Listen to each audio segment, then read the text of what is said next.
This video is the second in a series covering inductees in the Football Archaeology Hall of Fame.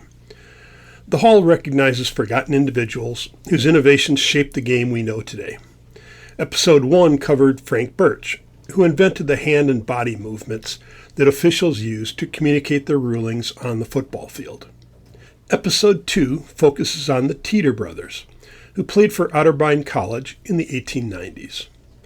Although they go unrecognized today, the Teter brothers invented the center snap to the holder, who catches the ball and sets it on the ground for the kicker. As with many football innovations that occurred in the 1800s, we tend to think the center snap to the holder was always part of the game. But it wasn't. It had to be invented. Moreover, to understand the innovativeness of the Teter's technique, we need to review how teams kicked goals before the Teters came along.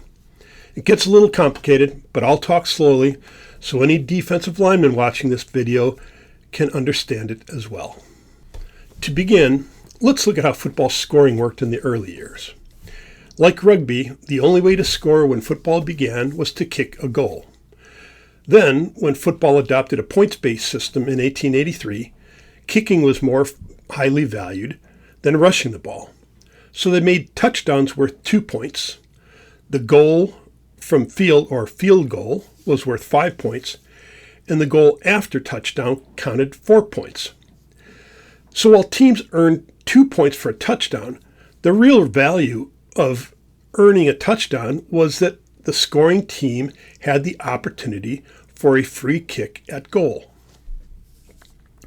The following year, 1884, the rule makers flipped the values for touchdowns and goals after touchdown. So a touchdown counted 4 points and the goal after was worth 2. The field goal remained at 5 points. Besides the difference in scoring, the processes for field goals and goals after touchdowns were different than today. Teams attempted field goals on a scrimmage kick as they do today. That is, they attempted a field goal against a live defense positioned immediately across the line of scrimmage. The main difference between field goals then and now is that all attempts then were made by drop kicking the ball. The rules didn't require drop kick, it's just that no one had figured out a way to place kick a field goal until the Teter brothers came along. On the other hand, the process for a goal after touchdown was quite different from today. First, the scoring team attempted the kick from a spot near where they had scored the touchdown.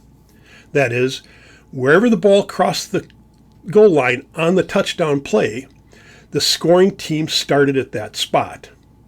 Then they walked the ball out onto the field on a line perpendicular to the goal line.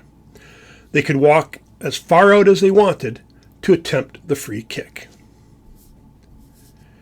If they scored near the center of the field, they walked the ball out 10 yards or so and kicked from there. If they scored near the sideline, they still walked the ball straight out from the goal line, but they had to walk farther to get a decent angle at the goalposts. That made for a long kick and was still a difficult angle. If the scoring team did not want to kick from near the sideline, they could attempt what was called a punt out, which now seems like a crazy process. The punt out allowed a member of the scoring team to punt the ball from behind the goal line and just a bit further out from the spot where they crossed the goal line. They punted the ball toward the middle of the field, hoping a teammate could catch it. The player fielding the punt could run with it to try to score, though they almost always fair caught the ball, which allowed their team to attempt a free kick from the spot where they caught the ball. Here's an illustration of a punt out in which the punter is actually out of bounds, which would have been the case if they had scored right at the sideline. The defense starts the play in the end zone, and they can run upfield as soon as the ball is punted and try to knock the punted ball away from the return man. The offense lines up to block the defense as well as having several backs spaced out to catch the punt. Here are the only two images I've found of punt-outs in action. The top one is from the 1908 Illinois-Chicago game, and the bottom one is from the 1916 Texas-Arkansas game. Regardless of the spot from which the scoring team attempted the free kick, the defense lined up 10 yards back from the kicker and could not rush him until he started his approach to the ball. So that's a long explanation of the field goal and goal after touchdown process. But the key point is that in the mid-1890s, every field goal attempt or goal after touchdown attempt occurred by drop kick. The problem was that drop kicking had several challenges. One is that most kickers could place kick farther than they could drop kick, and their place kicks were often more accurate. So place kicking would have been preferred by many. The second problem was that drop kicking was difficult on wet, muddy, or uneven surfaces, which were far more common then than now. Drop kickers sometimes dropped the ball into a muddy spot where it got stuck rather than bouncing off the turf. So drop kicking was not without its issues. Now that we've covered the challenges of kicking goals in the 1890s, we can turn to the Teter brothers, Charles and William, sometimes described as twins. However, while preparing this episode, I found a census record from 1880 showing William was 3 years older than Charles, who was born in 1875. So, despite some reports, they appear not to have been twins. The Teters grew up and attended high school in Westerville, Ohio, which is now a Columbus suburb, before enrolling at Otterbein College, now university, which they did in 1894. Otterbein is also in Westerville, Ohio, and once they enrolled, both the Teter brothers joined Otterbein's football team in 1894, as seen in that year's team picture. Both brothers were also on the football team in 1895, with Charles as a starting left halfback and William as a substitute. Both were on the 1896 team as well, with Charles at left halfback and William often starting at quarterback. Charles was the team's kicker, and as quarterback, William would have been his holder. The link to the Teters inventing the snap-to-holder process comes from a letter to the editor in an 1897 Pittsburgh newspaper. The letter came from Washington, Pennsylvania, which is the home of Washington Jefferson College, and that lends some credibility to the letter. According to the writer, the Teters contacted Walter Camp about an idea for a new way to kick goals. Camp replied that their tactic was legal, so the Teters implemented it during the 1896 season. The writer indicates that Otterbein showed their snapping technique to Washington and Jefferson's football team, who then showed it to Princeton in 1897. Since Princeton was the most prominent of the three programs, the approach became known as the Princeton Place Kick and spread across the eastern half of the country in 1897. Princeton, Penn, Chicago, Washington, Jefferson, and even Northfield High School in Minnesota used it.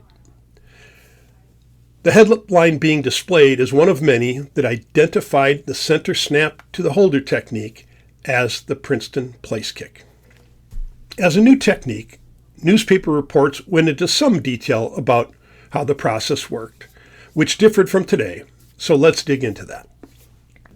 Before a 1922 rule change, which made the extra point attempt similar to what we have today, the goal after touchdown was a free kick, and the defense started the play behind the goal line. If the kicker attempted a drop kick, the defense could not cross the goal line to block the kick until after the kicker began moving forward. On a placement kick, the defense could not cross the goal line until the holder, initially called the placer or the putter down, set the ball on the ground. In 1896, holders typically used what I call the over-under technique. The holder lies on his stomach with one set of fingers under the ball and the other set atop it. When the kicker was ready, the holder pulled his hand from under the ball and set it on the ground, at which point the defense could rush.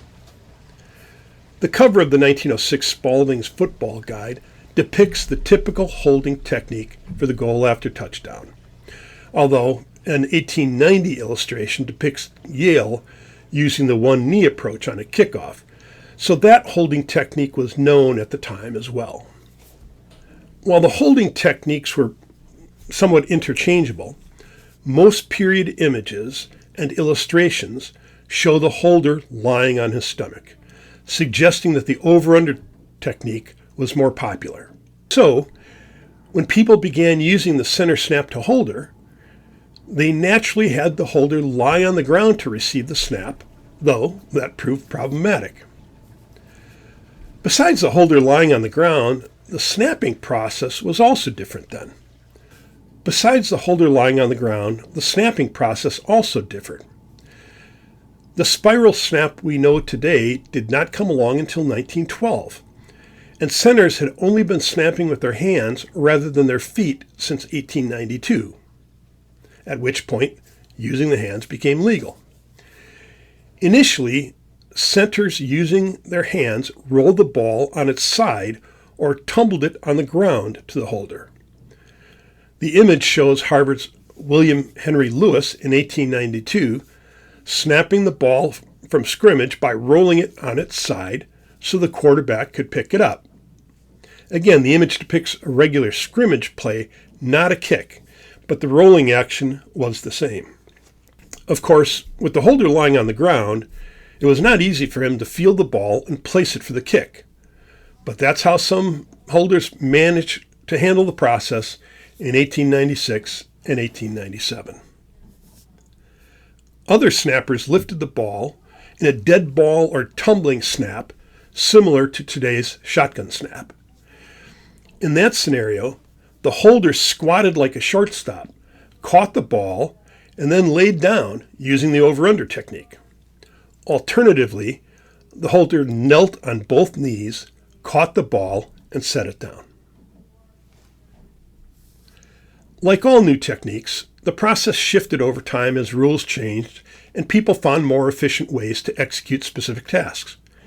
Here's an image from Fielding Yost's 1905 book showing a holder using the one knee approach, so we know that that approach was around by then.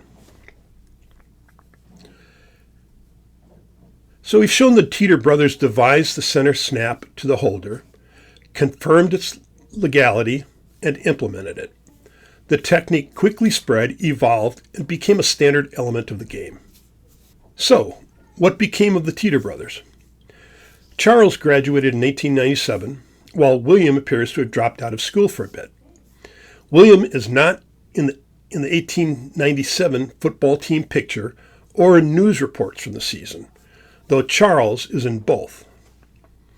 However, William reappears in Otterbein's 1898 track team picture, so he returned to school and graduated.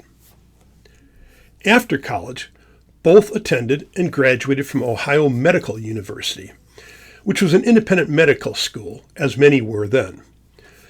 Ohio Medical University taught medicine and dentistry, and both brothers focused on dentistry and anesthesiology.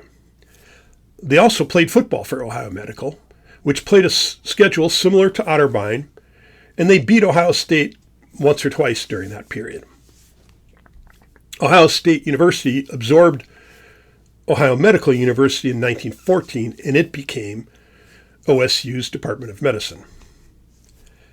It's also worth noting that partway through medical/dental school, Charles enlisted, serving as a private in Company A, the 4th Ohio Regiment in Puerto Rico during the Spanish-American War. The Teters' innovativeness did not end at Otterbein, though their innovations came in a field other than athletics. They appear to have cooperated on some work and research in dentistry and anesthesiology, but Charles holds all the patents, so their working relationship after college is somewhat unclear. Still, by 1902, Charles Teter received the first of his many patents for a machine that administered anesthetics. In 1908, he received another patent for the first machine to properly mix nitrous oxide, oxygen, and ether, which led him to become a leading authority in the field of anesthesiology. Charles created several manufacturing concerns along the way. His Cleveland Dental Manufacturing Company, which he formed in 1910, is the original company behind what is now GE Healthcare's perioperative systems group. Here's a caricature of Charles from a 1910 book about Cleveland's leading citizens.